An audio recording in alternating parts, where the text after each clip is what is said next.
जब कोई इंसान हद से ज्यादा डेस्परेट होकर किसी के पीछे भागने लगता है तो उसकी कोई वैल्यू नहीं रह जाती। इसलिए जब मुझे पता चला कि जिस स्कूल ब्यूटी ने मुझे 99 टाइम्स रिजेक्ट किया था उसे असल में मुझसे लव एट फर्स्ट साइट हुआ था, लेकिन सिर्फ इसलिए क्योंकि वो अपने पसंद के लड़के से चेस किए जाने वाले प्रोसेस को एंजॉय करना चाहती थी, उसने मुझे बार बार रिजेक्ट किया। ये जानने के बाद मैंने डिसाइड किया कि अब मैं उसे और भाव नहीं दूंगा और मैंने अपने प्रोफेसर को फॉरेन स्टडी एक्सचेंज प्रोग्राम के लिए अप्लाई कर दिया। जाने से पहले मैंने सोचा कि जो खत्म करना है उसे पूरी तरह खत्म कर देना चाहिए, इसलिए मैंने लिन कैन्यू की बर्थडे पार्टी में उससे सारे रिश्ते तोड़ने का प्लान बनाया। लेकिन जब मैं वहां पहुंचा तो बर्थडे पार्टी पहले ही शुरू हो चुकी थी और प्राइवेट रूम के अंदर से जानी पहचानी आवाजें आ रही। लिu चंचाओ अभी तक लेट कैसे है? कहीं वो कोई सरप्राइज तो प्लान नहीं कर रहा? उसने पहले ही 99 टाइम्स प्रपोज कर दिया है और अब 100 टाइम होने वाला है। लिन कैन्यू, अब तो तुम्हें उसे हाँ कह देना चाहिए ना। हाँ बिल्कुल, तुम भी तो उसे पसंद करती हो। अगर तुमने इस बार भी अपने होने वाले बॉयफ्रेंड को रिजेक्ट किया तो हो सकता है वो सच में भाग जाए। उन लड़कियों की छेड़छाड़ सुनकर लिन कैन्यू बहुत कॉन्फिडेंट लग रही थी। लिu चंचाओ मुझे बहुत पसंद करता है, वो कहीं नहीं भागेगा। जब वो नेक्स्ट टाइम प्रपोज करेगा तब मैं उसे हाँ कह दूंगी। उसका ये ओवर कॉन्फिडेंट टोन सुनकर मुझे बहुत अजीब लगा। अब कोई नेक्स्ट टाइम नहीं हो। लिन कैन्यू को चेस करने के इन 2 सालों में मैंने अपनी सारी सेल्फ रिस्पेक्ट छोड़ दी थी। मैंने बाकी स्टूडेंट्स के ताने और मजाक को इग्नोर किया और हर रोज उसे खुश करने के लिए नए नए तरीके आजमाए, लेकिन मेरे सच्चे प्यार का कभी कोई जवाब नहीं मिला। मैंने कई बार गिव अप करने का भी सोचा और न जाने कितनी रातें अकेले रोते हुए गुजारी, लेकिन अगले दिन मैं फिर से हिम्मत जुटाकर उसके पीछे लग जाता था। यहाँ तक कि उसके करीब रहने के लिए मैंने उस फॉरेन एक्सचेंज स्टूडेंट प्रोग्राम को भी लगभग छोड़ ही गया था, जिसे पाना बहुत मुश्किल था। जब तक कि उस दिन मैंने गलती से लिन कैन्यू का फोन नहीं देख लिया। तब मुझे पता चला कि लिन कैन्यू को भी मुझसे लव एट फर्स्ट साइट हुआ था। उसने मेरा contact name dear husband save किया हुआ था और उसकी गैलरी में मेरी हजारों फोटोज थी। लेकिन ये जानने के बाद कि वो भी मुझे पसंद करती है, मुझे बिल्कुल भी खुशी नहीं हुई, बल्कि मुझे बहुत गुस्सा आया और सब कुछ एक मजाक लगने लगा। मैं थक चुका हूँ, मैंने हार मान ली है। अब मैं बस जाना चाहता हूँ और लिन कैन्यू की दुनिया से हमेशा के लिए गायब होना चाहता हूँ। जैसे ही मैंने दरवाजा खोला, रूम के अंदर की बातें अचानक रुक गईं। सबने बड़ी चालाकी से मुंह घुमा लिया और दूसरी बातें करने लगे, जैसे उन्होंने मुझे देखा ही ना हो। लिन कैन्यू ने भी अपनी ड्रिंक उठाई और गेम में शामिल हो गई। उसने एकदम कोल्ड सा फेस बना रखा था और मेरी तरफ देखा तक नहीं। मैंने उसकी तरफ देखा और मुझे मानना पड़ा कि उसकी एक्टिंग सच में कमाल की थी। पूरे रूम के लोगों के मुझे इग्नोर करने पर भी मुझे बिल्कुल बुरा नहीं लगा। मैं चुपचाप जाकर कॉर्नर की एक खाली सीट पर बैठ गया। अगले 1 घंटे तक सब लोग आपस में बातें करते रहे और मजे करते रहे, लेकिन मैं वहीं बैठकर अकेले अपना फोन चलाता रहा, जैसे कि मैं वहां हूं ही नहीं। पहले जब भी लिन कैन्यू सामने आती थी तो मैं किसी भी तरह उसके पास जाने का मौका ढूंढता था और उसका अटेंशन पाने के लिए अलग अलग टॉपिक्स पर बात करता था। इस बर्थडे पार्टी के लिए भी मैंने उसे बहुत मनाया था और कई लोगों से सिफारिश करवाई थी, तब जाकर उसने मुझे इन्वाइट किया था। नॉर्मली जो चीज इतनी मुश्किल से मिले उसकी ज्यादा कदर होनी चाहिए, लेकिन मेरा ये रिलैक्स्ड एटीट्यूड देखकर ऐसा लग रहा था जैसे मुझे उसके बर्थडे की कोई परवाह ही नहीं। मेरा ये पहले से एकदम अलग और कोल्ड बिहेवियर देखकर लिन कैन्यू आखिरकार खुद को रोक नहीं पाई और उसने छुप छुप कर मुझे कई बार देखा। बर्थडे सॉन्ग गाने और केक काटने के बाद जल्द ही गिफ्ट देने का टाइम आ गया। मैंने सबका वेट किया कि सब अपने गिफ्ट्स दे दें। फिर मैं आराम से खड़ा हुआ और अपने बैग से कैलेंडर निकालकर उसे दे दिया। वहां मौजूद सभी लोग हैरानी से मुझे देखने लगे, क्योंकि वो कैलेंडर बस एक हाथ के साइज का था और उसमें सिर्फ 30 पेजेस थे। वो देखने में बहुत ही सस्ता लग रहा था। मुझे फर्क नहीं पड़ा कि बाकी लोग क्या सोच रहे हैं। मैंने बस लिन चैनियो की तरफ देखा और आराम से कहा, लिन चैनियो, आज से तुम हर दिन इसका एक पेज फाड़ना। जब तुम आखिरी पेज पर पहुंचोगी तो तुम्हारे लिए एक सरप्राइज होगा और वही मेरा तुम्हारे लिए लेट बर्थडे गिफ्ट है। ये सुनते ही उसके कुछ रूममेट जोर जोर से हंसने लगे। 100th टाइम प्रपोज करने का प्लान है क्या? तुम में सच में बहुत हिम्मत है। 2 साल हो गए और तुम अभी भी लगे हुए हो। तुम सच में चियानियो को बहुत पसंद करते हो ना? उनकी इन बातों को सुनकर लिन चियानियो ने भी यही सोचा कि ये 100th प्रपोजल का काउंटडाउन कैलेंडर है। उसके होंठों पर हल्की सी स्माइल आई, लेकिन उसने तुरंत उसे छुपा लिया और फिर से अपना कोल्ड फेस बना लिया। मैंने बस ये कहा था कि जब तुम 100 टाइम्स प्रपोज कर लोगे तब मैं इसके बारे में सोचूंगी। मैंने ये नहीं कहा था कि मैं पक्का हाँ कह दूंगी। मुझे पता था कि वो सब गलत समझ रहे थे। आखिरी पेज फाड़ने वाला दिन मेरे प्रपोज करने का दिन नहीं था, बल्कि वो दिन था जब मैं उसकी दुनिया से पूरी तरह गायब होने वाला था। मैंने कुछ एक्सप्लेन नहीं किया, बस हल्का सा हंसा और बोला, लिन चियानियो, मैं इतने टाइम से तुम्हारे पीछे हूँ लेकिन तुम्हें इंप्रेस नहीं कर पाया। मैं सच में जानना चाहता हूँ कि आखिर तुम्हारा आइडियल टाइप कैसा है। मेरे ये पूछते ही पूरा रूम शांत हो गया और सब उसकी तरफ एक अजीब सी नजरों से देखने लगे। लिन चियानियो ने मेरी तरफ घूर कर देखा, कुछ सेकंड्स तक चुप रही और फिर धीरे से बोली, मेरा आइडियल टाइप। उसने अभी बात शुरू ही की थी कि बंद दरवाजा अचानक खुला और सबका अटेंशन उस तरफ चला गया। सबकी नजरों के सामने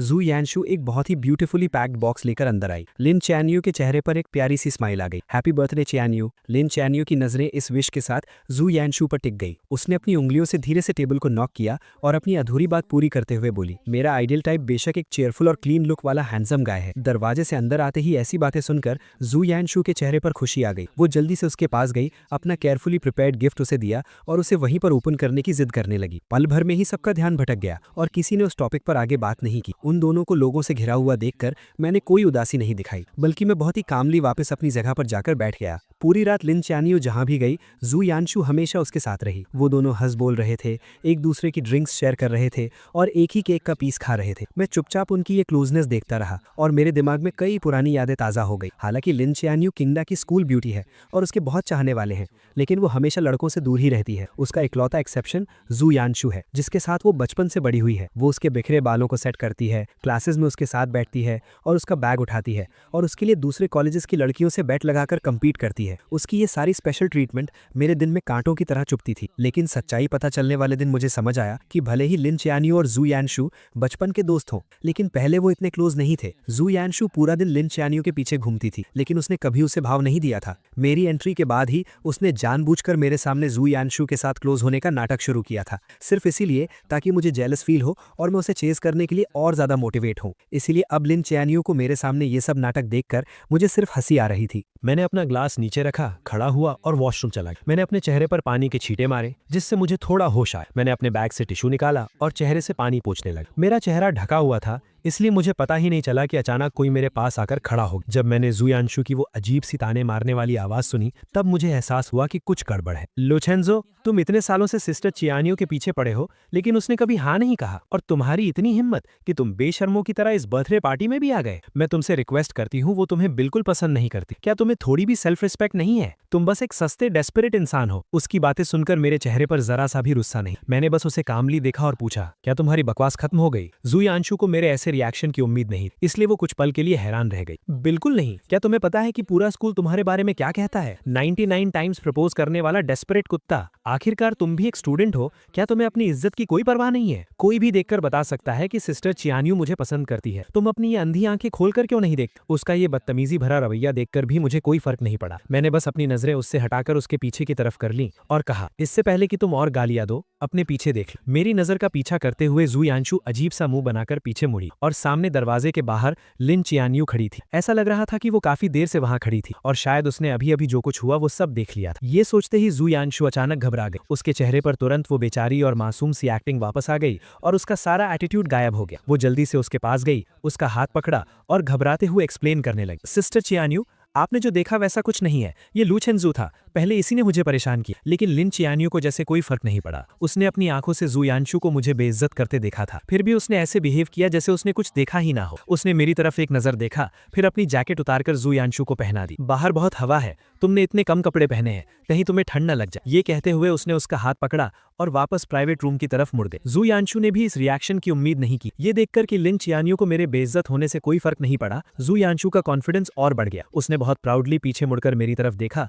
और मुझे एक मजाक उड़ाने वाली स्माइल दी। मेरा सिर नीचे था, इसलिए मैंने जू यानशु का वो ताना नहीं देखा। मैंने गीले टिश्यू को मोड़कर डस्टबिन में फेंका और मुड़कर सीढ़ियों से नीचे चला गया। सीढ़ियां एकदम शांत थी, सिर्फ मेरे कदमों की आवाज आ रही। उस अंधेरे में जो कुछ भी अभी हुआ वो मेरे दिमाग में घूमने लगा और मेरे होठों पर एक हल्की सी हंसी आ गई। जब वो जू यानशु को जैकेट पहना रही थी तो उसकी नजरें साफ तौर पर मुझ पर टिकी थी, जबकि उसके मुंह से जू यानशु की फिक्र वाले वर्ड्स निकल रहे थे। मुझे मानना पड़ेगा, उसकी एक्टिंग स्किल्स सच में कमाल। अगर मुझे उसके छुपे हुए इरादों के बारे में पहले से पता ना होता तो शायद मैं सच में उसके धोखे में आ जाता। बाहर जोरों की बारिश हो रही थी और कैब्स लगभग बंद हो चुकी थी। सब लोग बार के दरवाजे पर ही फंस गए थे। लिन चियानियो ने अपने फैमिली ड्राइवर को बुला लिया और कहा कि वो जू यानशु को घर छोड़ेगी। इतनी रात हो गई है, सब जा चुके हैं और लूचेंजू को अकेले यहाँ कैब का वेट करना अच्छा नहीं लगेगा ना। लिन चियानियो ने ड्राइवर से छाता लिया और बोली, उसके पास पैर है, वो खुद चला जाएगा। ये कहकर उसने मेरे रिएक्शन की परवाह किए बिना जू यानशु को लिया और कार में बैठ गए। बारिश में दूर जाती उस स्पोर्ट्स कार को देखकर मुझे कोई फर्क नहीं पड़ा। मैं अपनी कैब ऐप पर कैब ढूंढता रहा। ठंडी हवा में 2 घंटे से ज्यादा वेट करने के बाद जब बारिश थोड़ी रुकी, तब आखिरकार एक ड्राइवर ने मेरी राइड एक्सेप्ट की। जब मैं घर पहुंचा तो रात के 2 बज चुके थे। मैं अपने दरवाजे पर गया, पासवर्ड डाला और जैसे ही दरवाजा खुला, सामने वाला दरवाजा भी खुला। आगे से जल्दी आया करो, तुम्हारे दरवाजा खोलने की आवाज बहुत तेज है, मेरी नींद खराब होती है। मैंने देखा कि उसने अभी तक अपने कपड़े भी चेंज नहीं किए थे। मुझे सब समझ आ गया और मैं मनी मन हंसा। मैंने बस यूं ही बोला और सीधा मुड़कर अपने रूम में चला गया। मैंने लाइट्स ऑन की और दरवाजा बंद कर लिया। जब मैंने जूते चेंज कर लिए तब बाहर से दरवाजा जोर से बंद होने की आवाज आई। मैंने उस पर ध्यान नहीं दिया, अपने कपड़े उतारे, एसी ऑन किया और ब्लैंकेट ओढ़कर सोफा पर लेट गया। ये अपार्टमेंट मैंने 6 महीने पहले स्पेशली तब खरीदा था जब मुझे किसी से पता चला कि लिन चियानियो अपने हॉस्टल से बाहर शिफ्ट हो गई है। उसे चेस करने के लिए मैं भी यहाँ मूव हो गया और उसका नेबर बन गया। सुबह ब्रेकफास्ट देना, रात को गुड नाइट बोलना, हर रोज उससे मिलने के नए नए बहाने ढूंढना, ये सब मैं सिर्फ उसे इंप्रेस करने के लिए करता था। लेकिन मैं उसकी कितनी भी परवाह कर लूं, वो हमेशा मुझे इग्नोर ही करती थी। लेकिन जब मुझे उसके सीक्रेट के बारे में पता चला, तब मुझे समझ आया कि वो हमेशा बस इग्नोर करने का नाटक कर रही थी। जैसे आज रात वो बहुत पहले घर आ चुकी थी, उसने अपने कपड़े तक चेंज नहीं किए थे क्योंकि वो मेरी सेफ्टी को लेकर परेशान थी, इसलिए वो सोई नहीं। लेकिन मुझे देखते ही वो जानबूझकर उल्टी सीधी बातें करने लगी। मैं उसके इस मुंह पर कुछ और दिल में कुछ वाले नाटक से थक चुका था और अब मैं उसके इस नाटक का हिस्सा नहीं बनना चाहता था। मैंने अपना फोन निकाला, रियल एस्टेट ऐप ओपन किया और इस अपार्टमेंट की सेल लिस्टिंग डाल दी। क्योंकि मैंने जाने का फैसला कर लिया था, तो अब सब कुछ पूरी तरह से खत्म करना ही सही था। अगली सुबह एजेंट घर चेक करने आई। मैं नींद में उठा, दरवाजा खोला और उसे घर की सारी डिटेल्स बता दी। सब देखने के बाद मैं उसे बाहर छोड़ने ही वाला था कि सामने वाला दरवाजा खुल गया। लिन चियान्यू कार की कीज लेकर बाहर जा रही थी। मेरे साथ एक अनजान औरत को देखकर उसकी भौएं अचानक सिकुड़ गईं। ये कौन है? ये मेरी कजन सिस्टर है, कुछ सामान देने आई थी। मैंने बिना किसी झिझक के झूठ बोल दिया। मेरे पास खड़ी एजेंट हैरानी से मुझे देखने लगी, लेकिन वो बहुत प्रोफेशनल थी, इसलिए उसने मेरा झूठ पकड़ा नहीं और एक बहाना बनाकर वहां से चली गई। मैं वापस रूम में गया, कपड़े चेंज किए और स्कूल जाने का प्लान बनाया। लेकिन जैसे ही मैं मुड़ा, एलिवेटर के सामने कोई खड़ा था और रास्ता रोक रखा था। मैंने सिर उठाकर देखा तो वो लिन चियान्यू थी। मुझे थोड़ा अजीब लगा, क्या वो अभी बाहर नहीं जा रही थी? वो अभी तक गई क्यों नहीं? लिन चियान्यू ने मेरी आंखों में वो कंफ्यूजन देखा और थोड़ी ऑकवर्ड होते हुए बोली, आज मैं तुम्हें स्कूल ड्रॉप कर दूंगी। मुझे समझ नहीं आ रहा था कि आज वो एक अलग इंसान की तरह बिहेव क्यों कर रही है, तो मैंने सिर हिलाकर मना कर दिया। लेकिन वो किसी बीमार इंसान की तरह मुझे ड्रॉप करने की जिद करने लगी। उसने बहुत से बहाने बनाए, लेट होने से लेकर रास्ते में पढ़ने तक। जब लगा कि वो एनवायरनमेंट सेव करने वाला बहाना भी देने ही वाली है, तो मैं उससे बहस नहीं कर पाया। मैं और टाइम वेस्ट नहीं करना चाहता था, इसलिए मैं मान गया। पूरे रास्ते हम दोनों ने एक शब्द भी नहीं बोला। कार के अंदर एकदम सन्नाटा था। उसे मेरी बकबक सुनने की आदत थी। अब मुझे इतना शांत देखकर लिन चियान्यू को बहुत अजीब लग रहा था और उसके मन में एक हैरानी सी थी। ऐसा लग रहा था कि ये उसका वहम नहीं है। मैं इन कुछ दिनों में सच में बदल गया हूँ और ये बदलाव उसे अंदर ही अंदर घबरा रहा था। जब हम स्कूल पहुंचे, मैंने अपनी सीट बेल्ट खोली, बस थैंक यू कहा और पहले ही बाहर निकल गया। मैं तेजी से स्कूल गेट के अंदर गया और मैंने नोटिस किया कि वहां से गुजरने वाला हर इंसान मुझे एक बहुत अजीब नजर से घूर रहा है। यही लू चेंजू है। हाँ, वही जो ट्रेंडिंग टॉपिक में है। कितनी शर्म की बात है। ये अजीब बातें सुनकर मैंने जल्दी से अपना फोन चेक किया और मुझे मेरे कुछ फ्रेंड्स के भेजे हुए लिंक्स दिखे। मैंने लिंक ओपन किया और देखा कि किसी ने लिन ख्यान्यू को चेस करने की मेरी पूरी कहानी गॉसिप पेज पर डाल दी थी और वो ट्रेंड कर रही थी। उस चिंग द डेस्परेट डॉग वाले टाइटल को देखकर मैं एकदम हैरान रह गया। उस टाइटल के अंदर सबसे पॉपुलर पोस्ट वही थी जिसमें मेरे लिन ख्यान्यू को चेस करने के सारे किस्से डिटेल में लिखे थे। हर एक छोटी चीज लिखी हुई थी, यहाँ तक कि मेरे लव लेटर्स का कॉन्टेंट भी पब्लिक कर दिया गया था। दूर से मैंने देखा कि स्कूल नोटिस बोर्ड के सामने बहुत सारे लोग जमा। उस बोर्ड पर मेरे लिखे हुए लव लेटर्स चिपकाए गए और वो भीड़ उन पर हंसते हुए मजाक उड़ा रही। अरे बाप रे, तुम्हारी आंखों में डूब जाना कितना क्रिंजी है। 99 लव लेटर्स। ये लव स्ट्रक लोग कितने डरावने होते हैं। क्या ये चिंगदा का नंबर 1 जीनियस नहीं है? ये इतना डेस्परेट कैसे हो सकता है? ये बेइज्जती भरे ताने सुनकर मेरा दिल बैठ। मैं सीधा भीड़ के बीच घुसा और एक एक करके सारे लेटर्स फाड़ने लगा। जब मैं आखिरी लेटर फाड़ रहा था, तभी मेरे कानों में जू यानशु की तीखी और कड़वी आवाज, सिस्टर ख्यान्यू, लू चेंजू ने आपको इतनी बार प्रपोज किया है, आपको उसके लिए कितनी फीलिंग्स है? लिन ख्यान्यू की आवाज हमेशा की तरह एकदम ठंडी थी। उसने सिर्फ एक शब्द, जीरो। दोनों मेन कैरेक्टर्स को मौके पर देखकर और मुझे सरेआम इस तरह बेइज्जत होते हुए देखकर भीड़ की हंसी और भी तेज और बेकाबू हो गई। कुछ तमाशा देखने वालों ने जानबूझकर मुझे ताना मारते हुए पूछा, लू चेंजू, तुमने 99 टाइम्स प्रपोज किया और बदले में तुम्हें जीरो मिला, क्या तुम्हें और मेहनत नहीं करनी चाहिए? तुम्हारा नेक्स्ट प्रपोजल कब होने वाला है? हम सब भी देखने आएंगे और तुम्हें कुछ टिप्स भी देंगे, कैसा रहेगा? मैंने अपने हाथों में उन फटे हुए लव लेटर्स को कसकर पकड़ ली, इतनी जोर से कि मेरी उंगलियां सफेद पड़ गई। कुछ बातें मेरे होठों तक आईं और मैं कुछ बोलने ही वाला था, लेकिन चारों तरफ से मुझे घूरती उन नजरों को देखकर मैंने खुद को रोक लिया। मैंने अपने हाथों में उन लेटर्स को हवा में ऊंचा उठाया जैसे कोई बैटल फ्लैग लहरा रहा हो और जोर से अनाउंस, ठीक है, 100वां प्रपोजल स्कूल के सेंट्रल स्क्वायर में 3 दिसंबर की सुबह 9 बजे। पूरे स्कूल के स्टूडेंट्स अपने दोस्तों के साथ इसे देखने के लिए इन्वाइटेड है। ये कहने के बाद मैंने परवाह नहीं की कि वहां खड़े लोग क्या रिएक्शन दे रहे हैं। मैं अपना सिर ऊंचा करके पूरे कॉन्फिडेंस के साथ वहां से चला गया। उस सुबह मैं अपनी क्लासेस में नहीं गया। मैं वापस घर आ गया और मैंने अपने पास रखे उन सभी लव लेटर्स को एक एक करके फाड़ा, उन्हें जलाकर राख कर दिया और फिर फ्लश कर दिया। वीकेंड पर एक क्लब जो काफी टाइम से इनएक्टिव था, उसने अचानक मीटअप का मैसेज भेजा। मुझे वैसे भी अपनी क्लब रेजिग्नेशन एप्लीकेशन देनी थी, तो मैं वहां चला गया। लेकिन जैसे ही मैंने दरवाजा खोला, मैंने देखा कि लिन ख्यान्यू, जो कभी इन इवेंट्स में नहीं आती थी, वो भी आज हैरानी से वहां मौजूद। मैंने उसे इग्नोर किया और सीधा कॉर्नर में जाकर बैठ गया। मुझे देखते ही जू यानशु के कुछ दोस्तों ने नाटक शुरू कर, ख्यान्यू यहाँ आने के लिए कैसे मान गई? बेशक इसीलिए क्योंकि यानशु को पार्टी करना पसंद है। सब जानते हैं कि हमारी स्कूल ब्यूटी सिर्फ यानशु की बात मानती। मुझे उनके इन सस्ते नाटकों में कोई इंटरेस्ट नहीं, इसलिए मैंने बस कुछ ऑरेंजेस लिए और उन्हें छीलकर खाने। जब सब लोग जमा जमा हो गए तो प्रेसिडेंट ने गेम शुरू करने की अनाउंसमेंट। मुझे कोई इंटरेस्ट नहीं था, लेकिन मुझे जबरदस्ती खींचा गया और मुझे बिना मन के इस बोरिंग ट्रूथ और डेयर गेम को खेलना पड़ा। 7-8 राउंड्स के बाद आखिरकार लिन ख्यान यू हार गई। सब लोग एक्साइटमेंट भी चिल्लाने लगे। लिन स्कूल ब्यूटी को डेयर मिला है, कमरे में मौजूद किसी भी ऑपोजिट जेंडर को 3 मिनट तक किस करना। जल्दी बताओ स्कूल ब्यूटी ये डेयर पूरा करने के लिए किसे सिलेक्ट कर। मुझे पता था कि वो मुझे नहीं चुनेगी और मुझे फर्क भी नहीं पड़ता था कि वो किसे चुनती। मैं बस अपना सिर नीचे किए अपने हाथ में रखे डाइस के साथ खेलता रहा और बिल्कुल मेरी उम्मीद के मुताबिक लिन ख्यान यू ने जू यानशु को चुना। लेकिन उसने एक शर्त रखी कि कमरे की सारी लाइट्स बंद कर दी जाएं। कमरे में घुप अंधेरा था और सिर्फ सांसों की आवाजें सुनाई दे रही। 3 मिनट बाद लाइट्स ऑन हो। लिन क्यान्यू आकर अपनी जगह बैठ गए, लेकिन जोयांशु वहीं खड़ी हैरान थी और उसका चेहरा उतरा हुआ था क्योंकि लिन क्यान्यू ने उसे किस नहीं किया था। मैंने बस एक नजर उसकी तरफ देखा, तभी प्रेसिडेंट ने नेक्स्ट राउंड शुरू करने को कहा। मैंने अपने हाथ की 3 डाइस बिना सोचे समझे फेंक दी। बदकिस्मती से तीनों डाइस पर 1 आया, जो सबसे लोवेस्ट स्कोर था। मैंने बिना कुछ कहे कार्ड्स के पाइल से एक कार्ड निकाला और वो वही सेम डेयर था, बिल्कुल सेम पनिशमेंट। पल भर में कमरे के सभी लोग एक्साइट हो गए और उनकी नजरें मेरे, लिन क्यान्यू और जोयांशु के बीच घूमने लगी। मैंने ऐसे प्रिटेंड किया जैसे मैं कुछ देख ही नहीं रहा। मैंने गेम का पॉइंटर घुमा दिया और वो मेरे सामने बैठी एक जूनियर गर्ल पर जाकर रुका। सबको लगा कि मैं पीछे हटने वाला हूँ। मैंने उस जूनियर से कहा, सॉरी, तुम्हें थोड़ी परेशानी होगी। वो जूनियर एकदम कंफ्यूज थी और बस खड़ी होने ही वाली थी कि अचानक लिन क्यान्यू झटके से खड़ी हुई और उसने अपनी चेयर को लात मारकर गिरा दी। जब किसी को समझ नहीं आ रहा था कि क्या हुआ, उसने ठंडे स्वर में बात काटते हुए कहा, बहुत देर से खेल रहे हैं, मैं थक गई हूँ, अब ब्रेक का टाइम है ना। उसके रूममेट्स भी हाँ में हाँ मिलाने लगे तो प्रेसिडेंट को मजबूरन पनिशमेंट को होल्ड पर रखना पड़ा। ब्रेक के दौरान कुछ लड़कियों ने कहा कि उन्हें भूख लगी। रूममेट्स तुरंत कमरे के लड़कों को नीचे खाने पीने का सामान लाने के लिए ले गए और उन्हें गए हुए 20 मिनट हो गए। उन्हें वापस आता ना देख प्रेसिडेंट और वेट नहीं करना चाहता था, इसलिए उसने गेम कंटिन्यू करने की अनाउंसमेंट की। मैंने अपना फोन नीचे रखा और चारों तरफ देखा। तब मुझे पता चला कि वो जूनियर वहां नहीं थी। सच कहूं तो लिन क्यान्यू को छोड़कर वहां कोई भी लड़की नहीं थी। मुझे गेस करने की जरूरत नहीं थी, मुझे पता था कि ये लिन क्यान्यू ने जानबूझकर किया है, लेकिन मैं उसके प्लान को सक्सेसफुल नहीं होने देना चाहता था। इसलिए मैंने अपने सामने रखा 500 ml का ग्लास उठाया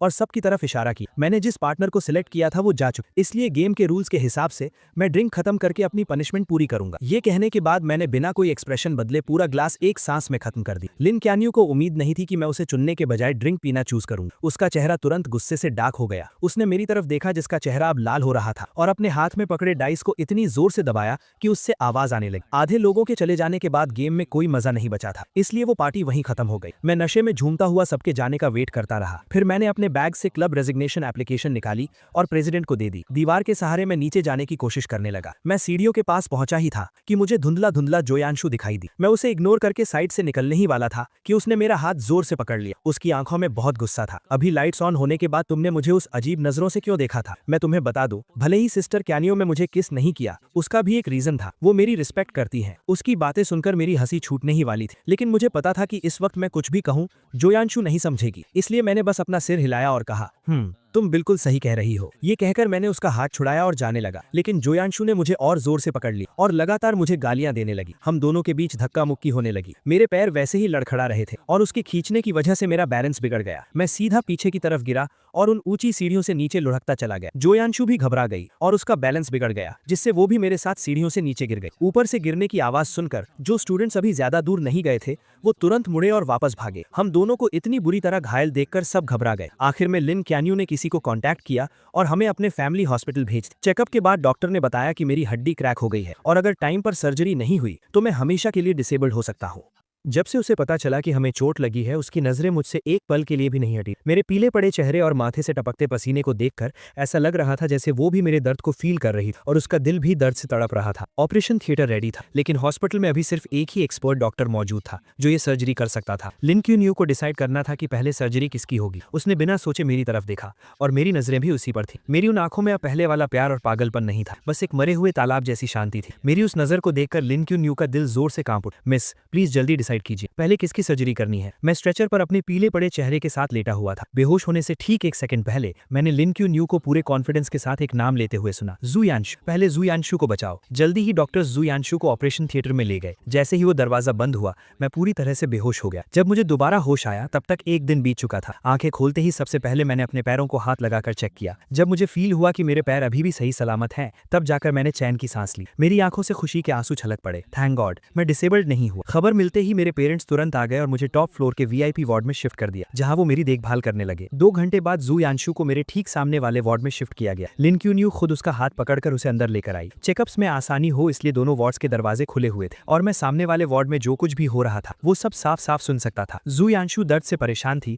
तो लिन क्यून्यू को अलग अलग बातों से उसका ध्यान भटकाने की कोशिश कर रही थी। हॉस्पिटल का खाना उसे पसंद नहीं आ रहा था तो लिन क्यून्यू खुद घर जाकर उसके लिए लाइट और हेल्थी खाना बनाकर लाई। वार्ड में खाली बैठे उसे बोर फील हो रहा था तो लिन क्यून्यू उसके टाइम पास के लिए अलग अलग मजेदार चीजें लेकर आई। इन 10 दिनों में वो दोनों इतने क्लोज हो गए कि नर्सेस भी गॉसिप करने लगी कि क्या हॉस्पिटल के डायरेक्टर को उनका होने वाला दामाद मिल गया है। मैं चुपचाप ये सब सुनता रहा और मैंने कोई दखल नहीं दिया, लेकिन मुझे अच्छे से पता था कि लिन क्यून्यू ये सब नाटक सिर्फ मुझे दिखाने के लिए कर रही है। आखिरकार मैंने इस वार्ड का दरवाजा सैकड़ों बार बंद किया था, लेकिन हर बार दरवाजा बंद होते ही कोई नर्स चेकअप के लिए आ जाती। ये कोई इत्तेफाक तो बिल्कुल नहीं। डिस्चार्ज वाले दिन मुझे बेसमेंट पार्किंग में वो दोनों फिर मिल गए। मुझे आता देख लिन क्यून्यू ने व्हील चेयर पर बैठी जू यांशु को उठाया और कार में बिठा दिया। लू चेंजो, मैंने सुना है तुम क्यून्यू के घर के सामने ही रहते हो, चलो हम तुम्हें ड्रॉप कर देते हैं। मैं उनसे कोई बात नहीं करना चाहता था तो मैंने बिना सिर उठाए सीधा अपनी कैब में बैठ गया। जब कैब मेरे अपार्टमेंट के नीचे पहुंची मैंने अपने पेरेंट्स की हेल्प लेने से मना कर दिया और अपनी क्रचेस के सहारे अकेले ही घर चला गया। एलिवेटर बेसमेंट 1 से फर्स्ट फ्लोर पर आई। लिन क्यून्यू जिसे जू यांशु को घर छोड़ने जाना था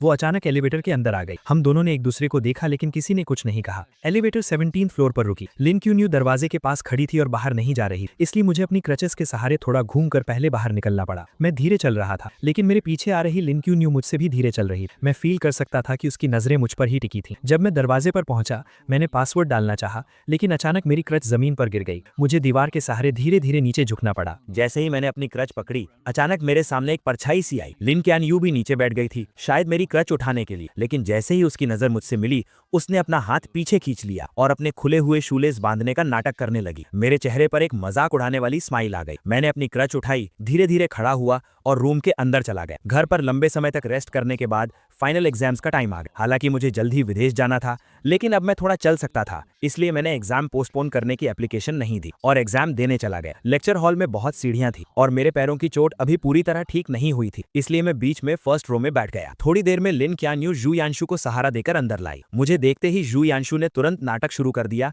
कि उसके पैर में दर्द है और उसे फर्स्ट रो में ही बैठना है। लिन क्यानयू उसे मेरे बगल वाली सीट तक ले आई और खुद दीवार के साथ वाली सीट पर बैठ गए। एग्जाम जल्द ही शुरू हो गया। जू यांशु ने वेट किया और जैसे ही टीचर आखिरी सीढ़ी से नीचे उतरा उसने चुपके से पेपर की एक चिट मेरी डेस्क पर फेंक दी जो बीच के आयल से पार होकर मेरे पास आई। मेरा पेन पकड़ा हुआ हाथ रुक गया। मुझे कुछ समझ आता उससे पहले ही टीचर मुड़ा और उसने मुझे डांट दी। एग्जाम से पहले ही मैंने बार बार कहा था कि मार्क्स कम आए तो चलेगा लेकिन कैरेक्टर पर कोई सवाल नहीं उठना चाहिए, चीटिंग बिल्कुल अलाउ नहीं और तुमने जानबूझकर ये गलती की है। लू चेनचाओ, तुम्हारा एग्जाम कैंसिल किया जाता है। तब जाकर मुझे समझ आया कि यू यांशु का असली प्लान क्या था, लेकिन मैं चुपचाप ये इल्जाम अपने सिर नहीं लेना चाहता था। मैं तुरंत खड़ा हुआ और अपने डिफेंड में कहा कि सीसीटीवी फुटेज चेक किया जाए। बदकिस्मती से सुबह ही टीचिंग बिल्डिंग की इलेक्ट्रिसिटी कट गई थी, इसलिए क्लास का सीसीटीवी कैमरा चालू नहीं था। यू यांशु के चेहरे पर हैरानी से खुशी में बदलते हुए एक्सप्रेशन को देखकर मुझे बहुत गुस्सा आ रहा था। लिन क्यानयू यू यांशु के बगल में बैठी और उसने सब कुछ अपनी आंखों से देखा था। टीचर भी किसी बेकसूर को सजा नहीं देना चाहता था, इसलिए उसने तुरंत लिन क्यानयू को आगे बुलाया। किंगडा की टीचिंग बिल्डिंग लिन फैमिली ने ही इन्वेस्ट की थी। लिन क्यानयू को किसी की चापलूसी करने की जरूरत नहीं और वो हमेशा फेयर रहती, इसलिए टीचर्स और स्टूडेंट्स के बीच उसकी बात को बहुत अहमियत दी जाती। पूरी बात सुनने के बाद लिन क्यानयू ने आंखें उठाकर मुझे देखा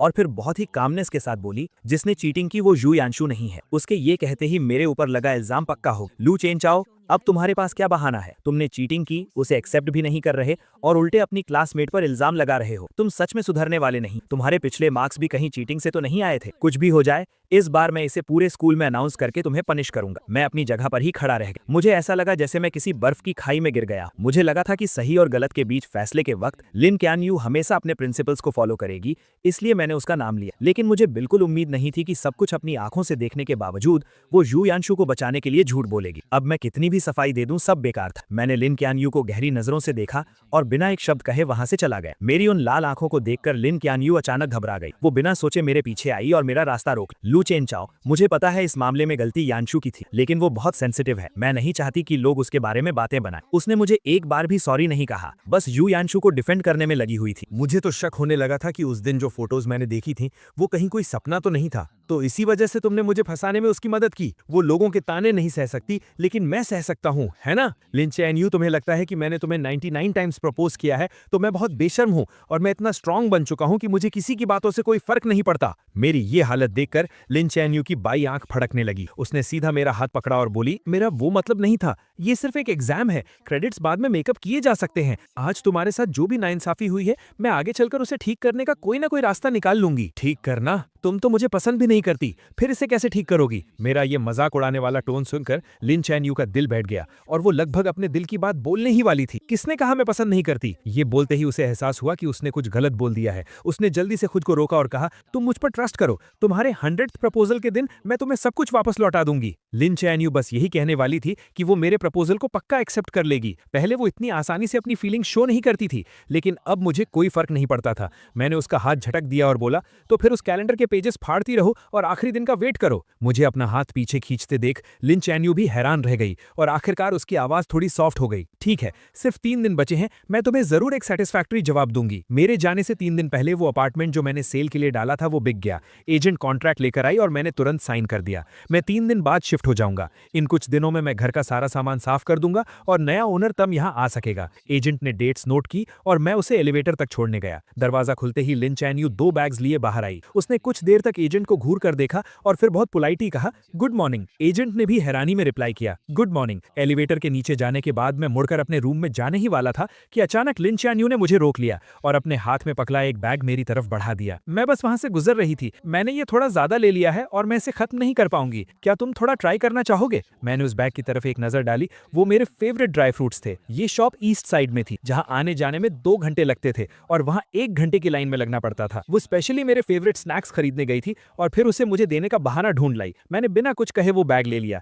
लेकिन घर के अंदर जाते ही मैंने उस बैग को हवा में उछाल कर फेंक दिया और वो सीधा डस्टबिन में जाकर गिरा। जाने से 2 दिन पहले मैं प्रिंटिंग शॉप गया और मैंने हजारों रुपए खर्च करके 5 उंगलियों के साइज के 10,000 कार्ड्स प्रिंट करवाए। मैं अपने पुराने हॉस्टल गया और अपने रूममेट्स को एक काम दिया। मैंने उनसे कहा कि 3 तारीख को वो मेन बिल्डिंग की छत पर जाएं और इन कार्ड्स को पूरे स्क्वायर पर उड़ा दें। रूममेट्स को भी पता था कि हाल ही में क्या हुआ है। मुझे अभी भी हार न मानता देख वो सब मुझे समझाने लगे, चंचू रहने दो ना, लिन चैन-यू ने तुम्हारे साथ इतना बुरा किया, तुम खुद को और क्यों तकलीफ दे रहे हो? हाँ यार, उसने सच में बहुत गलत किया है। तुम्हारा प्यार डिजर्व नहीं करती वो। हालांकि मैं मूव ऑन कर चुका था, लेकिन अपने दोस्तों को अपनी इतनी परवाह देख मुझे बहुत अच्छा लगा। मैंने कहा, टेंशन मत लो, मुझे पता है मैं क्या कर रहा हूँ, तुम बस मेरे लिए वो कार्ड्स उड़ा देना। मैंने पहले ही एक क्लीनिंग कंपनी हायर कर ली है जो बाद में सब साफ कर देगी और मेरा प्रपोज करने का कोई प्लान नहीं है। मैं असल में हमेशा के लिए गुड बाय कहना चाहता हूँ। मेरी बातें सुनकर वो सब हैरान रह गए। उन्हें समझ नहीं आया कि मेरे दिमाग में आखिर चल क्या रहा है। मैंने उन्हें थैंक यू बोला और मुड़कर वहां से चला गया। मुझे दूर जाते देखकर मेरे रूममेट्स ने कार्ड बॉक्स खोला और उसमें से एक कार्ड निकाला। उस पर सिर्फ एक लाइन लिखी थी, लू चेन-जियू अब कभी लिन चैन-यू को पसंद नहीं करेगा। जाने से 1 दिन पहले मैं स्कूल गया और अपनी सारी फॉर्मेलिटीज पूरी करने के बाद घर आकर पैकिंग शुरू कर। मुझे यहाँ शिफ्ट हुए सिर्फ आधा साल हुआ था, इसलिए मेरे पास ज्यादा सामान नहीं, लेकिन जो था उसमें से ज्यादातर लिन चैन-यू से जुड़ा। मैंने कुछ बॉक्सेस लिए और उन सब चीजों को उसमें भेज। वो स्कार्फ जिससे बुनने में मुझे आधा महीना लगा था, मैंने उसे उधेड़ कर सिर्फ एक धागे का गोला बना। वो सिरामिक वेस्ट जो उसने चैरिटी में दिया था और मैंने उसे बहुत मुश्किल से ऑक्शन में खरीदा। मैंने उसे तोड़कर टुकड़े टुकड़े कर दिए। जो लव लेटर्स मैंने रातों को जागकर उसके लिए लिखे थे, मैंने वो सब पेपर श्रेडर बॉक्स डस्टबिन में। उन सारी चीजों के जाते ही मेरा और लिन चैन-यू का सारा पास्ट खत्म। आखिर में घर में सिर्फ 2 कपड़े बचे। ये वही शर्ट और लूज ब्लैक जीन्स थी जो उसने उस दिन पहनी थी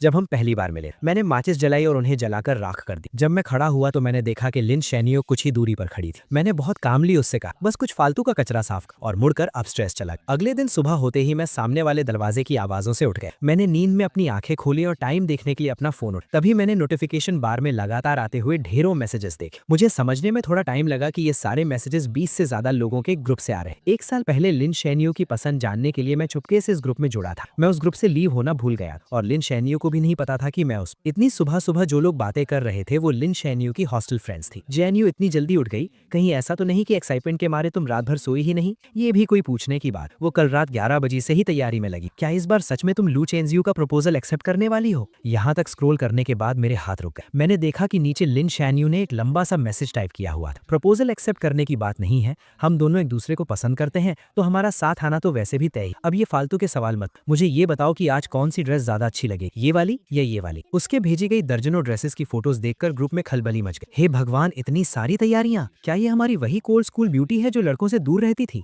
उन सब के रिएक्शंस के बीच लिन शैनयू ने सिर्फ एक ही रिप्लाई की, मैं उसे बहुत पसंद करती और इस जिंदगी में मुझे उसके अलावा और कोई नहीं चाहिए। ये एक लाइन देखकर मेरी हंसी छूट गई और मेरे दिमाग में पुरानी बातें घूमने लगी। उसका ये मुझे पसंद है वाला मैसेज देखकर मुझे ओ हेनरी की कहानियों की तरह एक बहुत बड़ा मजाक महसूस हुआ। वो मुझे पसंद करती थी, इसलिए उसने 99 टाइम्स मेरा प्रपोजल रिजेक्ट और मुझे सबके सामने एक मजाक बनने। वो मुझे पसंद करती थी, इसलिए वो मुझे इग्नोर करती थी और जानबूझकर दूसरे लड़कों के क्लोज जाकर मुझे जेलस फील कराती। वो मुझे पसंद करती थी, इसलिए उसने सच को झूठ में बदलकर मुझ पर झूठे इल्जाम लगाए और मेरी सच्ची फीलिंग्स को पैरों तले रौंद दिया। अगर उसका प्यार ऐसा है तो मुझे ऐसा प्यार नहीं चाहिए। ग्रुप चैट में मैसेजेस अब और तेजी से आ रहे थे। हॉस्टल में रहने वाली कुछ लड़कियों ने वहां की कुछ फोटोज भेजी। अभी बस 7 बज रहे थे, लेकिन स्क्वायर में पहले से ही बहुत भीड़ जमा हो गई। सब मेरा 100th प्रपोजल देखने आए थे। जैन्यू जल्दी आओ, कहीं ऐसा ना हो कि प्रपोजल शुरू हो जाए और तुम जो मेन हीरोइन हो तुम्हें अंदर घुसने की जगह नहीं मिले। मैं ग्रुप से बाहर निकलने ही वाला था कि मैंने देखा लिन चियनयू ने मुझे एक मैसेज भेजा था, मैं निकलने वाली हूँ और तुम? मैं भी निकलने के लिए तैयार हूँ, बस फर्क इतना है कि मैं हमेशा के लिए निकलने वाला हूँ। मुझे अचानक ये देखने का बहुत मन हुआ कि ग्राउंड पर उन कार्ड्स को हवा में उड़ता देखकर लिन चियनयू का रिएक्शन क्या हो। जब उसे पता चलेगा कि मैं देश छोड़कर जा चुका हूँ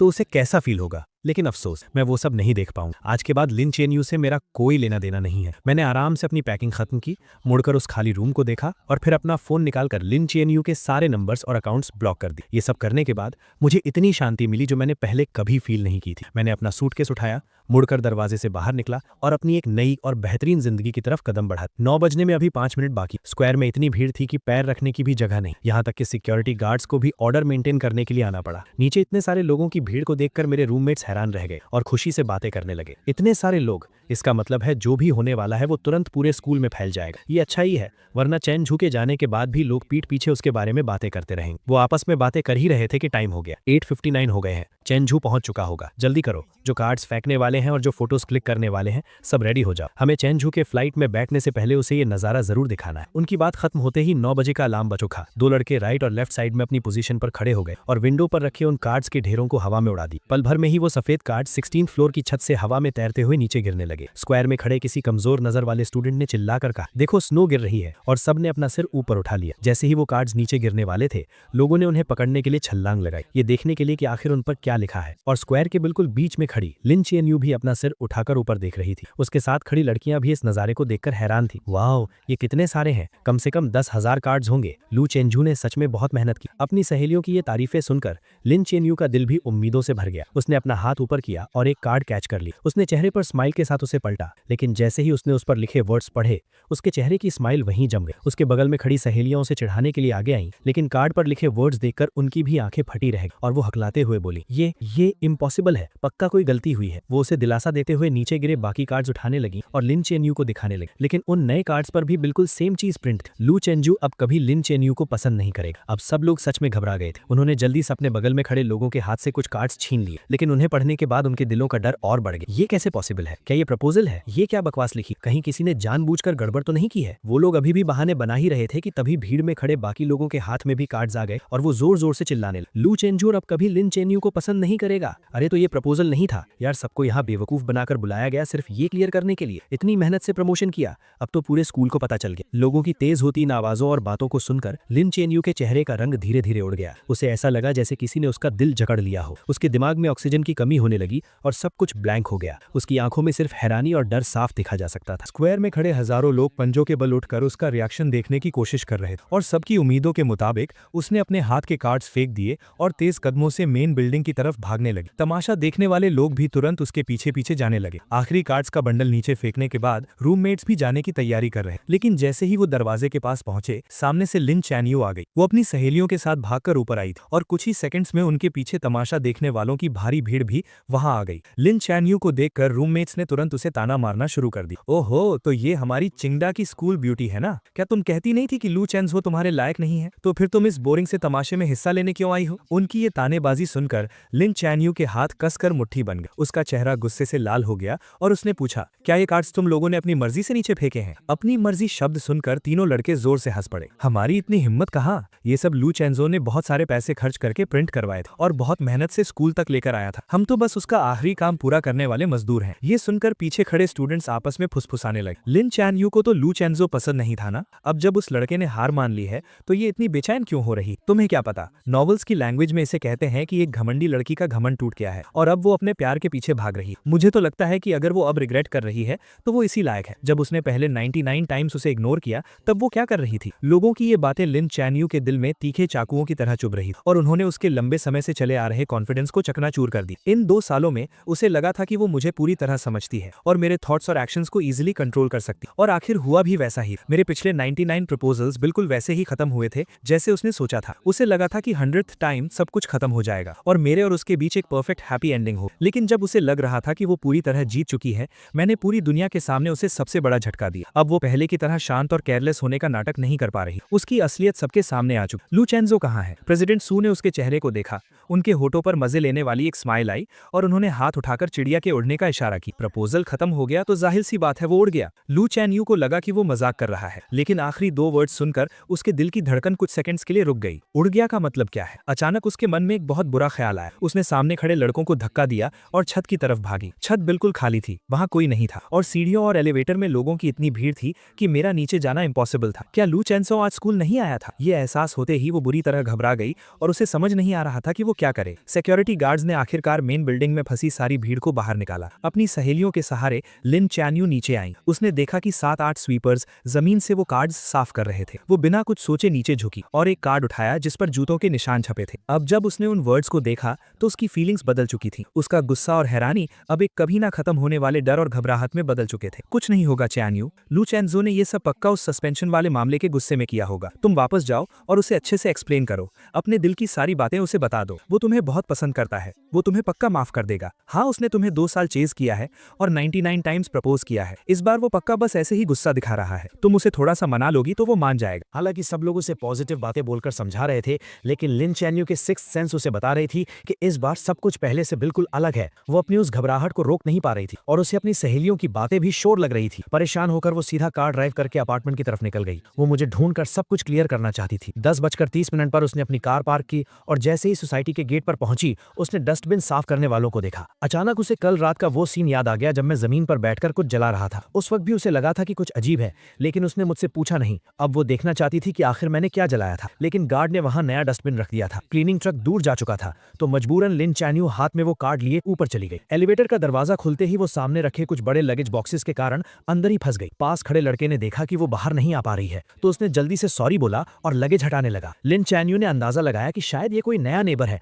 जो पास वाले अपार्टमेंट में शिफ्ट हुआ है, लेकिन जैसे ही वो अपने दरवाजे पर पहुंची उसने देखा कि सामने वाला दरवाजा आधा खुला हुआ था। उसने हाथ उठाकर नॉक किया। अंदर बिल्कुल सन्नाटा था। इस अजीब सन्नाटे की वजह से लिन चैन यू की भौएं सिकुड़ गईं। वो बस दरवाजा खोलकर अंदर देखने ही वाली थी कि पीछे से एक लड़के की आवाज आई, हेलो, मैं 1705 का नया ओनर हूँ, अभी शिफ्ट हुआ हूँ, प्लीज मेरा ख्याल रखिएगा। 1705 सुनकर लिन चैन यू ने बिना सोचे दरवाजे की नेम प्लेट पर देखा। अगले ही पल वो एक मूर्ति की तरह वहीं जम गई। वो लड़का अपना लगेज लाते हुए बहुत एक्साइटमेंट के साथ अपना इंट्रोडक्शन दे रहा था, लेकिन लिन चैन यू ने उसकी एक बात नहीं सुनी। वो अचानक मुड़ी और उसकी नजरें उसके लेफ्ट साइड वाले दरवाजे पर टिक गई। 1705 का डोर नंबर, 1705 का नया ओनर, तो पुराना ओनर कहाँ गया? एजेंट ने बताया कि वो आज सुबह ही शिफ्ट हो गए। क्या आप उन्हें जानती हैं? क्या आप मुझे उनका कॉन्टैक्ट नंबर दे सकती हैं? ऐसा लग रहा था कि उन्हें जाने की बहुत जल्दी थी। उन्होंने इस अपार्टमेंट का प्राइस बहुत कम रखा था तो मैंने जल्दी से इसे खरीद लिया। मैं उन्हें एक बार थैंक यू बोलना चाहता था। इन कुछ शब्दों ने लिन चैन यू का दिमाग सुन कर दिया। काफी देर तक वहीं खड़े रहने के बाद उसे अचानक होश आया। वो साइड हुई और उसने उस आधे खुले दरवाजे को धक्का देकर खोल दिया। रूम पूरी तरह खाली था। कुछ फर्नीचर को छोड़कर वहां कोई भी पर्सनल चीज नहीं थी। वो कमरा एक नए घर की तरह एकदम साफ था। उस लड़के ने लिन चैन यू के पीले पड़ते चेहरे पर ध्यान नहीं दिया और अभी भी दांत दिखाते हुए हंस रहा था। साफ है ना?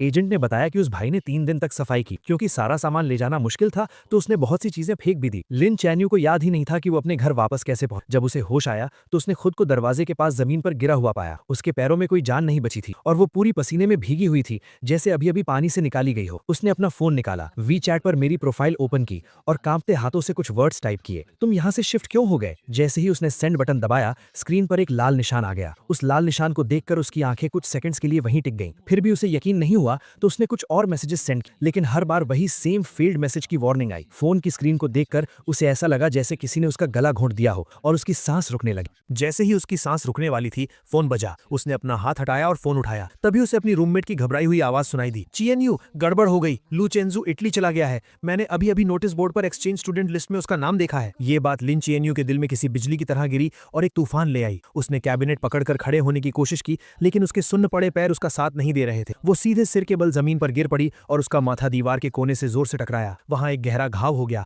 और खून तेजी से बहने लगा। पास गिरे फोन से घबराई हुई आवाजें आ रही। तुम्हें क्या हुआ है? हम अभी आ रहे हैं। लिन चीएनयू के पास अब इन बातों को समझने का टाइम नहीं था। उसने अपना हाथ उठाकर अपने घाव को दबाया। उसे ऐसा लग रहा था जैसे उसके दिमाग को चींटियां कुतर रही हों। वो नसों का दर्द बर्दाश्त से बाहर था।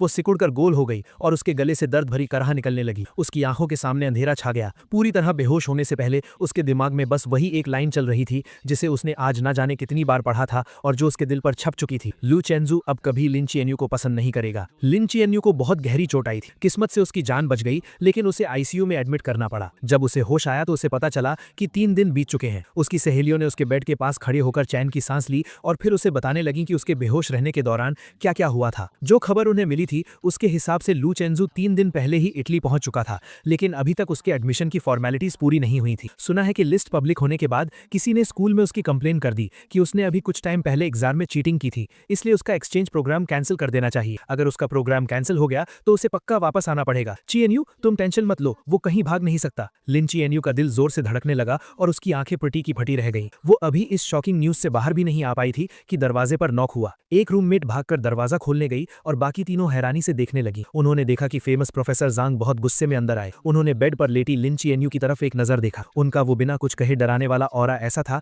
कि कोई उनसे आंख नहीं मिला पा रहा था। तुम ही लिन चीएनयू हो ना? सुना है चेंजू और जू यानचू वाले चीटिंग केस में तुमने ही गवाही दी थी। मुझे तुमसे बात करनी है। ये सुनकर रूममेट्स वहां रुकने की हिम्मत नहीं कर पाई और तुरंत वार्ड से बाहर चली गईं। धीरे धीरे बंद होते दरवाजे को देखते हुए लिन चीएनयू ने हल्का सा अपना सिर उठाया। हाँ, मैंने ही गवाही दी थी। ये जवाब सुनते ही प्रोफेसर जांग का चेहरा गुस्से से लाल हो गया और उन्होंने अपनी आवाज तेज करते हुए कहा, चेंजू ने मुझे बताया कि तुमने झूठी गवाही दी है। इतने बड़े मामले में तुमने झूठ बोलने की हिम्मत कैसे की? क्या तुम्हें पता भी है कि इसका उसके फ्यूचर पर क्या असर पड़ेगा? अगर ऑफिशियल नोटिस आ गया और ऊपर से जो कंट्रोवर्सी तुम्हारे कारण इंटरनेट पर हुई थी उसे मिला दें तो उसकी पूरी जिंदगी तुम्हारे हाथों बर्बाद हो जाएगी। वो तुम्हें पसंद करता है, लेकिन अपने दिल पर हाथ रखकर बताओ, क्या इन 2 सालों में उसने कभी तुम्हारे साथ कुछ बुरा किया है? क्या तुम उससे इतनी नफरत करती हो कि उसे पूरी तरह से बर्बाद करना चाहती हो? अगर तुम्हारे अंदर थोड़ी सी भी इंसानियत बची है तो तुरंत स्कूल एडमिनिस्ट्रेशन के पास जाकर उन्हें सच बताओ। ये बातें सुनकर लिन चीएनयू का दिमाग सुन्न हो गया और उसका दिल घबराहट से तेज धड़कने लगा। उस वक्त वो बस इस बात से गुस्सा थी कि मैंने क्लब पार्टी में उसे चूज नहीं किया था।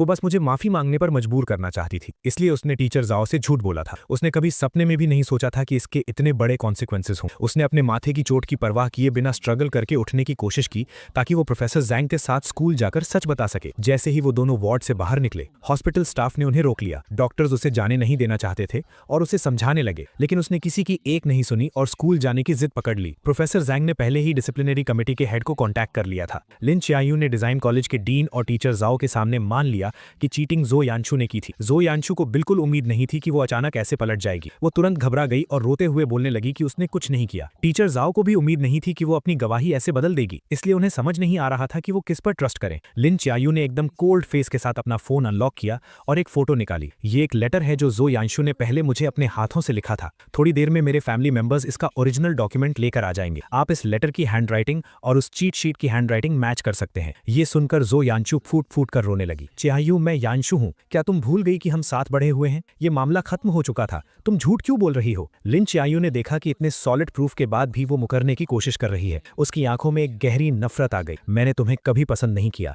मैं बस पहले एक्टिंग कर रही थी। अब मेरा एक्टिंग करने का मन नहीं है तो जाहिर है कि मैं तुम्हें नहीं बचाऊंगी। अगर तुमने ये किया है तो तुम्हें अपने एक्शंस की रिस्पॉन्सिबिलिटी लेनी होगी। उसके इतना कहते ही लिन फैमिली के लोग वो ओरिजिनल लेटर लेकर आ गए। जब एक एक लेटर मैच किया गया तो ये साफ हो गया कि चीट शीट पर हैंडराइटिंग जो यानचू की ही थी। डिसिप्लिनरी कमेटी ने तुरंत एक मीटिंग बुलाई और पूरे स्कूल में सच अनाउंस करने का फैसला किया। क्योंकि इस इंसिडेंट का बहुत बुरा असर पड़ा था, इसलिए जो यानचू को स्कूल से एक्सपेल कर दिया गया और ये बात उसके परमानेंट रिकॉर्ड में डाल दी गई। जब सब कुछ सेटल हुआ तब तक अंधेरा हो चुका था। लिन चीएनयू दीवार का सहारा लेते हुए बाहर आई और उसने प्रोफेसर जैंग को रोका। प्रोफेसर जैंग, क्या चैंजू को पता है कि यहाँ क्या हुआ? हालांकि मामला पूरी तरह से सॉल्व हो गया था, लेकिन प्रोफेसर जैंग का गुस्सा अभी शांत नहीं हुआ था और वो अभी भी उससे चिढ़े हुए थे। वो लगभग एक्सपेल होने वाला था, तो उसे कैसे नहीं पता होगा? क्या तुम्हारे दिमाग में सच में चोट लग गई है? इस तरह डांट खाने के बाद लिन च्यायू को और भी बुरा लगा, लेकिन वो फिर भी कुछ पूछना चाहती थी। अब जब सब कुछ ठीक हो गया है, तो क्या वो वापस आएगा? ये एक्सचेंज प्रोग्राम पूरे डिजाइन कॉलेज में सिर्फ एक ही था और चैंजू ने इसे अपनी मेहनत से हासिल किया था। वो इटली में 3 साल तक अपनी स्टडीज पूरी करेगा